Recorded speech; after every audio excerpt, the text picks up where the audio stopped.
Hello বন্ধুরা, কেমন আছো তোমরা? দি ম্যাজিক্যাল চ্যানেলে তোমাদের সবাইকে নতুন একটা রেসিপিতে স্বাগত। দেখো বন্ধুরা, আমি আজকে নিয়েছি মিষ্টি কুমড়া ও মাছের মুড়ো।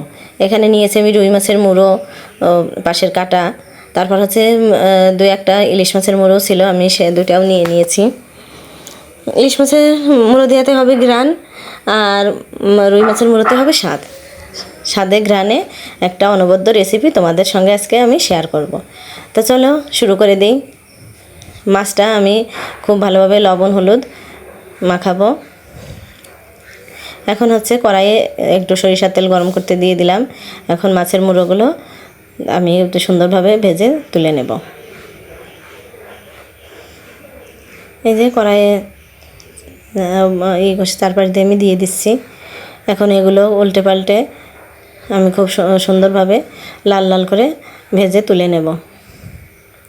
বন্ধুরা, আমাদের অনেকের ফ্রিজে এরকম মাছের মুড়ো থাকে, অনেক সময় করা হয় না বা বুঝতে পারি না যে কী করব, কিন্তু আমি যে ইউনিক একটা রেসিপি তোমাদের সঙ্গে শেয়ার করছি, এভাবে তোমরা অবশ্যই বাড়িতে তৈরি করো, তোমাদের অবশ্যই ভালো লাগবে। এই যে মাছগুলো আমি লাল লাল করে ভেজে তুলে নিয়েছি। বন্ধুরা, তেলে পাঁচফোড়ন দিয়েছি, যেহেতু আমি মিষ্টি কুমড়া দিয়ে করব, আর আদা রসুন বাটা ও চেরা কাঁচা পাকা লঙ্কা দিয়ে দিলাম।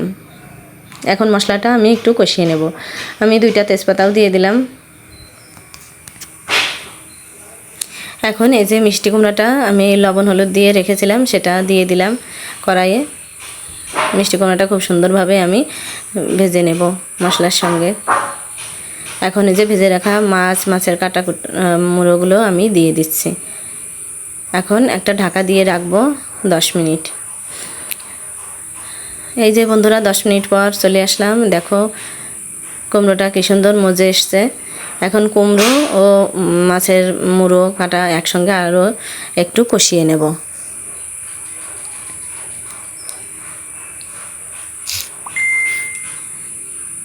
এই মাছের মুড়োগুলো আমি একটু ভেঙে ভেঙে দেব।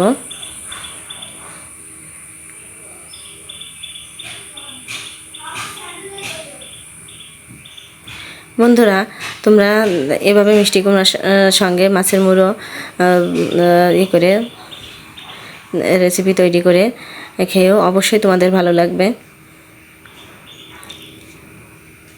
আজকের রেসিপি তোমাদের কেমন লাগলো লাইক দিয়ে কমেন্ট করে জানিও, আর আমার চ্যানেল দি ম্যাজিক্যাল চ্যানেলটা সাবস্ক্রাইব করে আমার চ্যানেলের পাশে থেকো।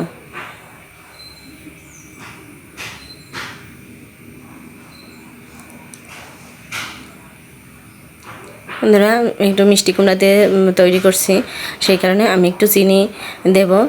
একটু মিষ্টি মিষ্টি ঝাল ঝাল হলে খেতে ভালো লাগবে।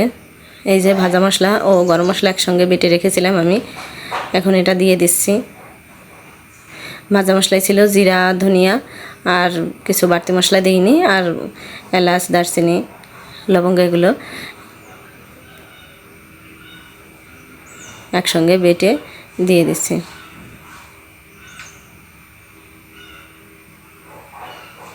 এই যে বন্ধুরা, আমার রেসিপি তৈরি হয়ে গেছে। তোমাদের কেমন লাগলো অবশ্যই জানিও, আর আমার চ্যানেলটা সাবস্ক্রাইব করো।